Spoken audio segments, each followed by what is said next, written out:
Okay, hi, and welcome to another segment on how to live your best life with me, Dr. Paul Meschino. Thank you for joining me this month. I'm just waiting for people to come online, so we got people coming online. This is great. Okay, so I just want to start by saying that, in my line of work, in my practice, it is common for me to see people who are just plain stuck in their lives, right? They may be stuck at a particular body weight that they're unhappy about and they have trouble changing. Or they may be stuck in their finances, and they have trouble getting out of the hole. Hi, Renee. They may be stuck with a financial issue, as I mentioned, trying to get out of the hole. They can't get out of the hole. They're just plain stuck in their lives. Or they have trouble because they're stuck in a relationship they're unhappy about, and they have difficulty changing that relationship. Or maybe they may be stuck in it with a health problem and they need to make a lifestyle change for themselves, but they just can't seem to make that change or sustain that change. They just seem to be stuck there. And these people could be stuck there for weeks. They could be stuck there I've seen them stuck there for months. I've seen people stuck there for years or even decades. And perhaps you know people like this, or perhaps you feel stuck somewhere in your life like that. Now, the funny thing is, it's always easier to find the solutions to other people's problems than it is to ourselves. So we end up giving such good advice, right? We think we can see the problems for them, we can see the solutions for them, and it's easier for us to give solutions to them than it is to ourselves. So, if they have a particular issue, they're gaining weight and they need to lose weight, we say, "Whoa, have I got a diet for you? This works." Or if they have a financial issue, you just say, "Well, time to curb your spending," or "I got this great investment vehicle that you could look at." Or if they're having trouble in a relationship, we say, you just have to forgive them or move on. I mean, you really have only two choices here. Or if their doctor says, to lose 20 pounds, and you say to them, "Well, yeah, follow your doctor's advice. You just need to lose 20 pounds. Why is it that we can give such good advice, but do they usually follow that advice? Not usually. You ever notice that? Most people have difficulty making that change permanent. Why is that? Why is it they have trouble changing or moving on or making lifestyle choices for themselves that are more positive for themselves? Why is it that people never lose the weight, or if they do, they end up regaining it right back again? Why is it that so many people struggle in their finances, or fail to reconcile in relationships, or fail to follow a doctor's advice? Why is that? They try their best. They're giving their very best effort. I know they're trying, but they fail to make constructive and permanent changes to their life. Now, when it comes to us, I believe deep down inside, we all know really the solutions to our own problems as well. I mean, realistically, let's look at this. Right now, if I asked you, what do you need to do right now to improve the quality of your life? It means to improve your health, improve your financial picture, improve a relationship of some sort, in some way. You would all have the right answers. Something would come to mind, and you go, "Oh, yeah, I know what to do." You would all have the right answers. Why is it then that we know what to do, but we just don't do it? Why is it that we just don't follow through on it? We know what to do, but we just don't take action on it. Yes, and we know we need to exercise, but we end up being on the couch watching TV, or end up surfing the internet, or we know we need to eat right, but we end up eating all the wrong foods. Why is it? Why is it that, hey Doreen, thanks for joining us. Why is it that we know what to do, but we just don't do it? We fall into these ruts. And it's difficulty getting out of these habits that we've created, these ruts in our lives. They're like grooves in our lives that we have trouble getting out of. In this situation, we end up doing the same thing over and over again, expecting a different result. And then we end up blaming ourselves that it's my fault. It didn't work for us, or we didn't work for ourselves. We end up blaming ourselves that we're not enough. We're not smart enough. We don't have what it takes to make those changes. We're not good enough. We're not smart enough. We're not disciplined enough, whatever it may be. And then we end up feeling hopeless and then helpless. And then we end up giving up on ourselves. And that's when you know you're really stuck. You're really stuck when you know you're giving up on yourself. Well, that's exactly what I want to address tonight. I want to share with you something that's really going to help with all this stuff. I want to share with you what works and what doesn't work. That's more important. I'm going to share with you what doesn't work so you don't waste your time doing things that don't work. So take out a paper and pen and get ready to learn. The first thing I need you to know is, the first thing I want you to know is this, is I can best help you by not solving any of your problems. Why don't I want to solve your problems? Because problem solving doesn't work. Let me explain. You know, the common scenario I see with people that are stuck is this. They're faced with a problem. They have say a weight issue, a financial issue, a relationship issue, something like that. And the problem gets so intense that they can't ignore the problem anymore. So then they start to take action on the problem. So they start to change their diet, or they start to do workouts, or they start to curb their spending, or they make a point not to yell at the kids anymore. Okay? And these actions start to take effect. They start to see some results from their actions. And what that does, it decreases the urgency of the problem. So the intensity reduces, and then they slowly revert back to their old ways again. And they start slipping in things like, hi Deanna, my wife is online too, hi Maria. They end up slipping back to their old ways again. And they start, adding a little dessert to their plate, they add a little extra food, they miss workouts, they take the relationship for granted, and slowly but surely, they get the problem again. They step on the scale, it's like, oh my God, I gained 10 pounds. Or, oh my God, I look at their financial statement, it's like, oh my God, I'm back in the hole again. Or they look at the relationship, they kind of go, oh my God, I'm yelling at the kids again. What am I doing that for? So now they go back and take more action on this. Hey Ron, how you doing?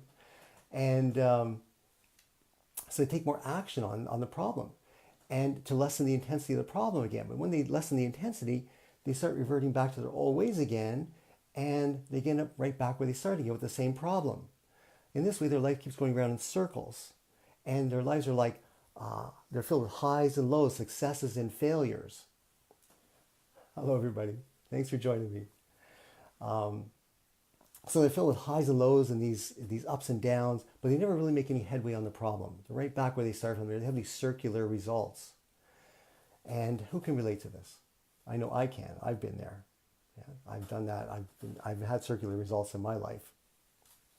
And so what I find with that is that we have to look at really why this is happening.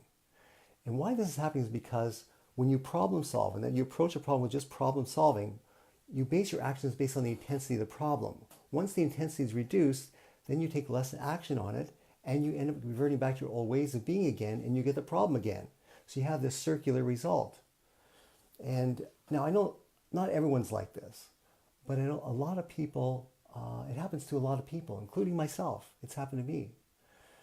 So, and I don't blame us for being like that, because really we've all been trained to problem solve since we were kids. We all went to school, and during school, our formative years, we are tested to problem solve. We get tests, we get quizzes, we get exams, and what's on those exams and tests and quizzes? Problems. And our job is to problem solve. So we think that's the way life is. No wonder so many people approach life like a series of problems to solve.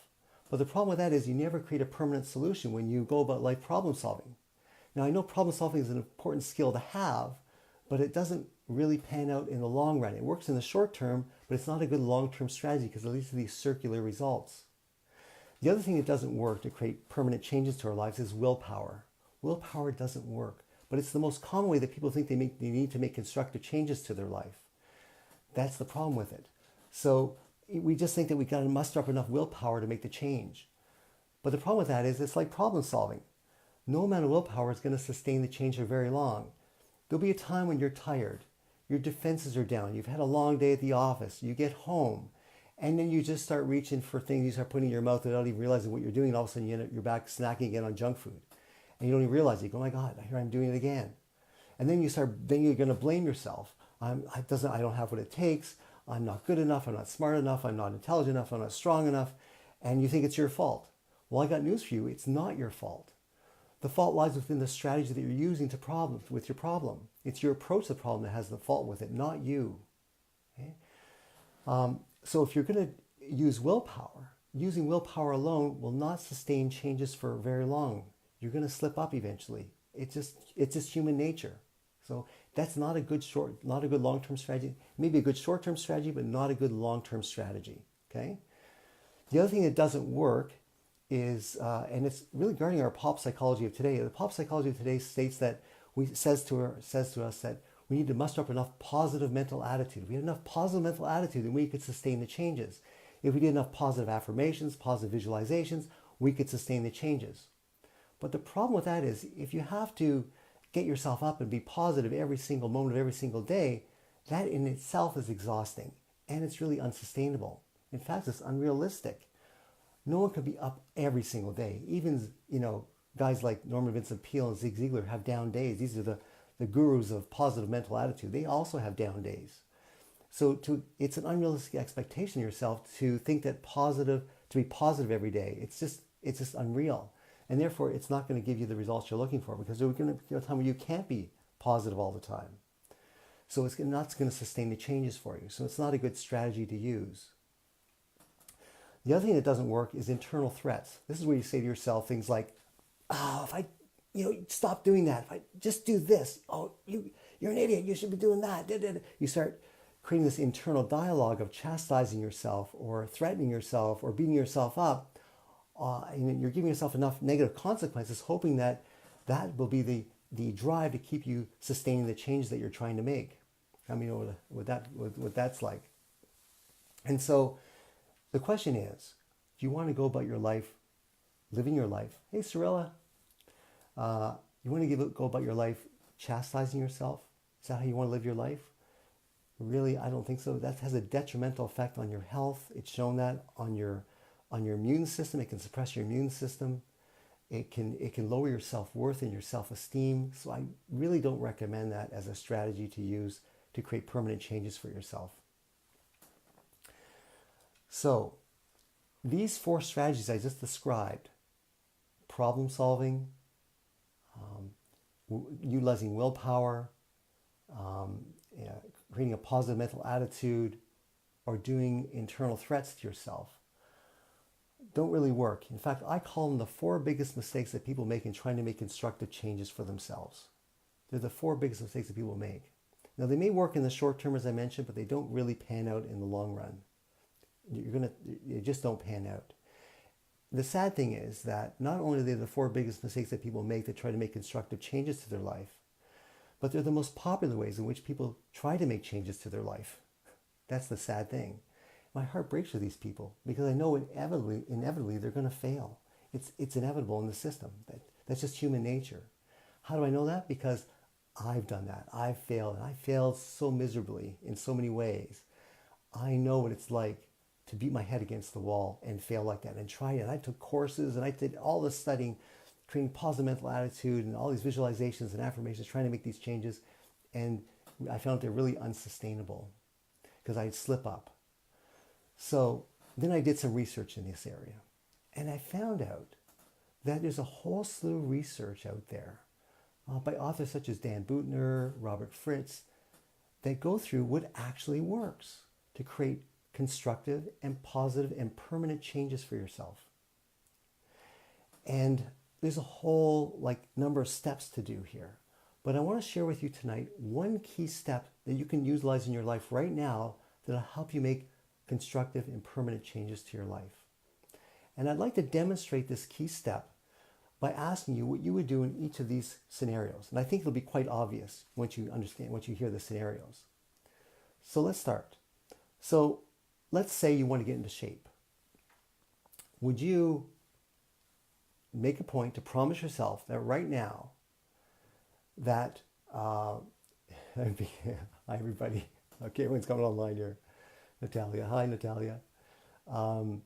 So welcome. So would you, I lost my train of thought a little bit. So let's go back to that scenario again. So let's say you want to get into shape, right? Would you promise yourself right now that you make a point to work out 3 times a week, and you swear in the Holy Bible that from this point forward you're going to work out 3 times a week and no matter what, and that's what you're going to do?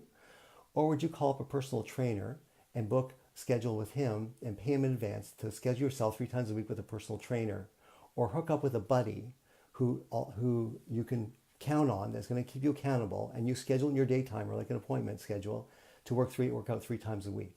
Which one do you think would work better? it's quite obvious. You schedule with a personal trainer, you're bound to that, you're committed to that, it's going to work. What I don't advise you to do in this scenario is hook up with a buddy or a person who also doesn't work out. This is very common. Oh, you want to get into shape too? Yeah, me too. Let's go work out together. That only lasts a couple of months, and then you're both off the bandwagon again. You have to hook up with somebody who's actually disciplined and already doing that in their life. You hook up with them because they're going to make you accountable, and they're not going to fail to show up. Therefore, they're expecting you to show up. That's how you make yourself accountable, right? So you change the structure, the schedule of your life. That's what's going to work. Okay, next scenario. Let's say you want to stop eating junk food. Okay, do you muster up enough willpower to just say no to junk food? No to junk food? Or do you set up your house in such a way that you eliminate junk food from your house and you replace it with healthy snacks? Apples, peaches, pears, plums, these types of things. So when you get hungry and you get a little snack, you feel like a little snack, you can't help, you don't have anything to choose from except healthy snacks. Obviously, setting up your house that way is going to work, right? Let's say you want to curb your spending. Do you hold yourself back from shopping while browsing through the mall at your lunch break? Or do you make a point of not going into the shopping mall at all? Instead, you schedule yourself to go for a walk in the park or garden instead. Don't tempt yourself by walking in a shopping mall. That's going to work best. Doing something other than doing that during your lunch break is going to work better, right? Okay, so let's say you want to create a better relationship with your daughter, okay? Do you curb your reactions to her? Do you hold back on your reactions to her? Or do you set up a new structure of communication? Let's say you do what the natives did. You create a talking stick. In other words, whoever has the stick has a chance to say how they feel, what their point of view is, what's going on with them, without any interruption or any judgment from the other person. The other person is just going to mirror back to them and validate what they just said. That's all they're going to do. Marion, you made it. Hi, Marion. And then what you do is you transfer the talking stick to the other person, and they get a chance to let them know their point of view, and it's your turn now to mirror back without judgment, without interruption, what they said. Even if you disagree with them, you just mirror back to what they said. And so you go back and forth to create this structure of communication. Now, do you think curving your reactions to them?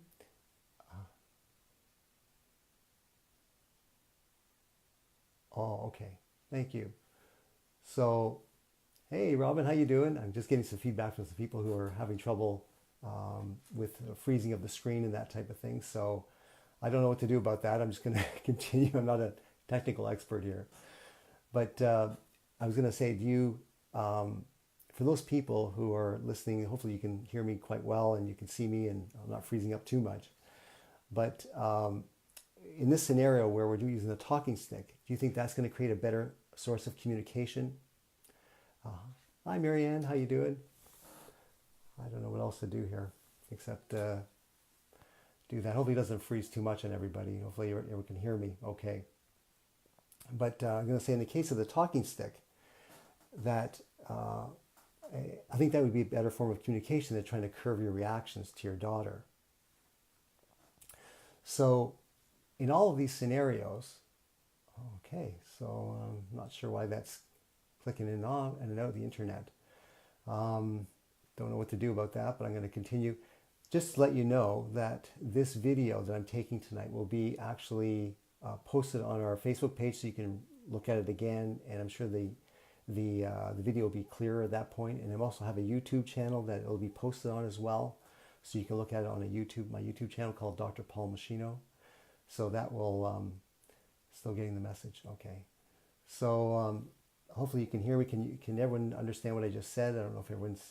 Marianne, can you understand what I just said? Can you hear me that way? Not happening here and not running other than internet apps. Okay, so some people are getting it, some people aren't. I'm doing my best I can here. Okay, great. So anyhow, so that's going to be posted up so you can watch it later. I still want to continue though, and go on with the topic.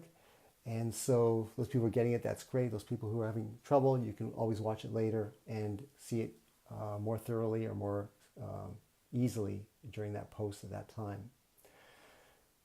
All good here. Okay, Cyril. So some people are getting it really well. Thanks, Cyril. Thanks for your feedback, everybody. Okay, so where was I? So I was explaining what worked and what didn't work in each of these scenarios. Hopefully you tuned in for that.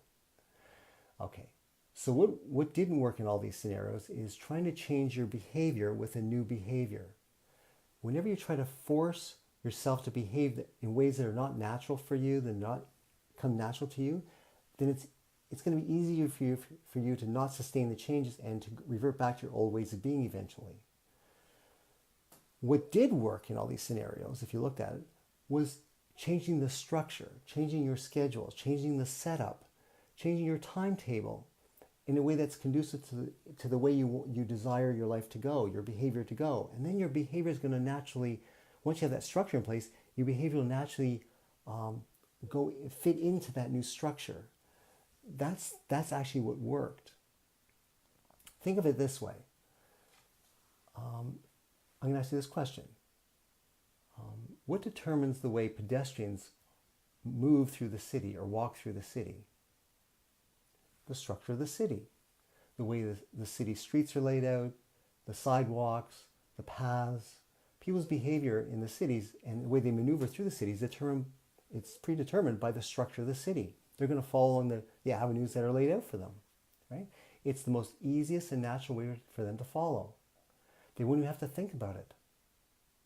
They're not going to walk into a building, walk up 10 flights of stairs, down a corridor to the other side of the building, walk down the back staircase, down another 10 flights of stairs, out the back door to get to the other side of the street. They're going to take the most easiest and natural route possible, and that's to simply walk around the sidewalk. This doesn't require any problem solving. It doesn't require any willpower. It doesn't require positive mental attitude. It doesn't require internal threats. This is the structure that's laid out for them. It's just the most natural thing for them to do, to behave that way. Yes. So if you want to make positive changes to your life, you want to do constructive and permanent changes, I would advise you to take the time and the effort to create a new structure, a new setup, a new timetable, a new program for yourself, so that your behavior will naturally follow that new program. You're not trying to will yourself to do anything. You have set it up in such a way that you're naturally following, your behavior can't help but do that. Let me give you an example of my life.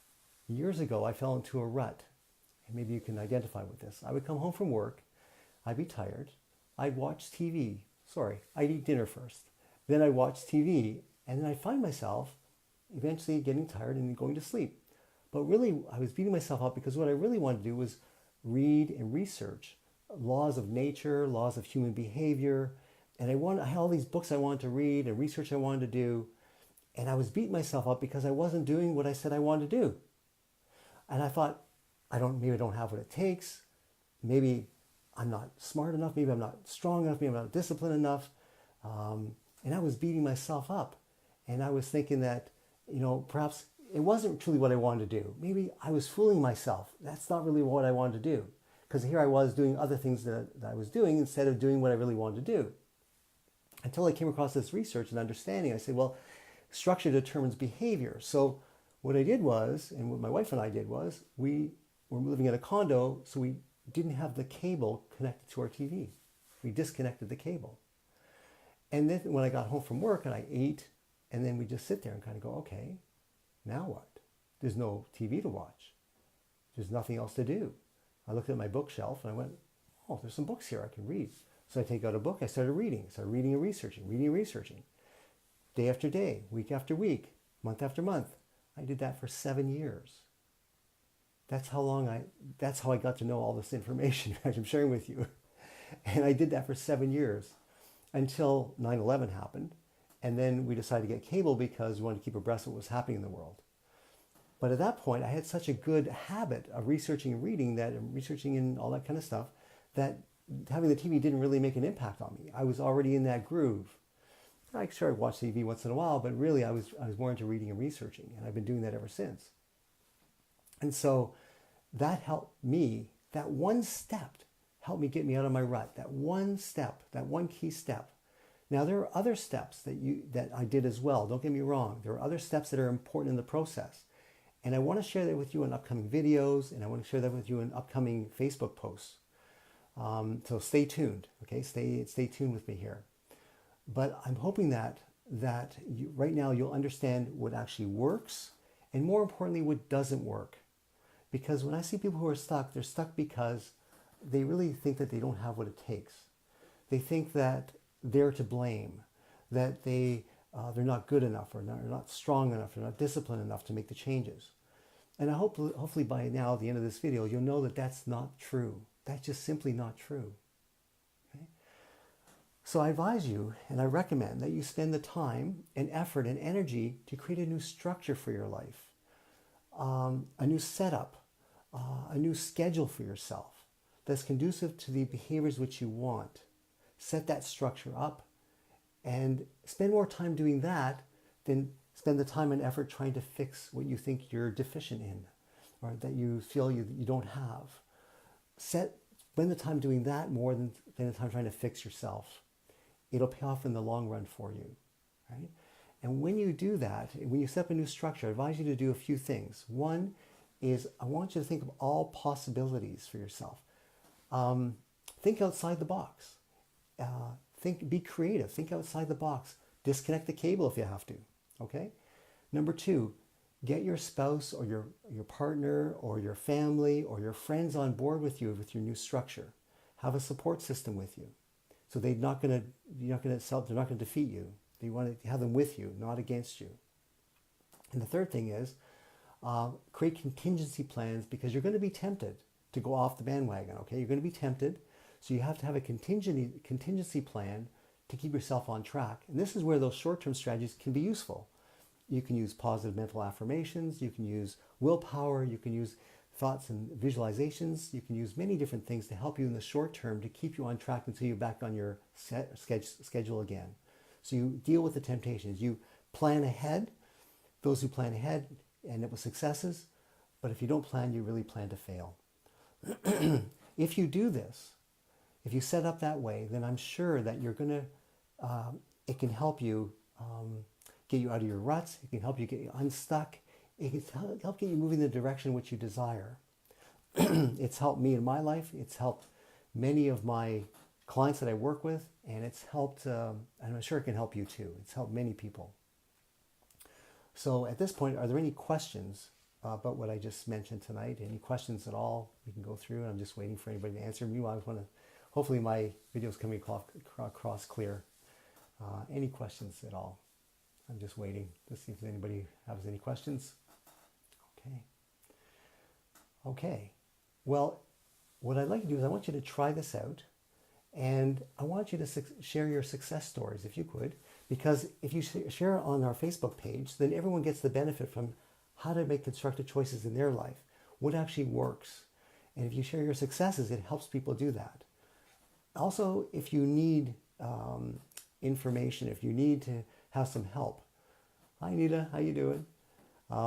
If you need help, then put that on Facebook too. If you're having trouble in a certain situation, we can all brainstorm and help you get through there. If you want to personal message me, you can, or you can contact me at my office. I do personal one-on-one consulting with people and coaching with people on this kind of stuff. And my office number is 905-737-0810.